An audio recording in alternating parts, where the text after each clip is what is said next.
অগপৰ লগত আমাৰ অসুবিধা একো নাই, আমিতো সদায় কথা বতৰা পাতি থাকোঁ। গতিকে তাৰ কাৰণে দুখন মিটিং পাতি সাংবাদিকসকলক মাতি তেনেকৈ নালাগে।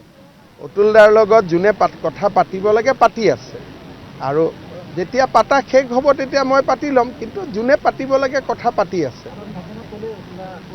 বোকাখাতত আমি বিচাৰোঁ অতুল বৰা ডাঙৰীয়াই ইমান কাম কৰিছে, আৰু বোকাখাতখন অসমৰ নাভি কেন্দ্ৰ হ'ব গৈ আছে। এলিভেটেড কৰিডৰো ইয়াৰ পৰা আৰম্ভ হ'ব, উত্তৰ অসমলৈকে অৰুণাচললৈকে যাবৰ কাৰণে বোকাখাতে এতিয়া ৰাস্তা হ'ব।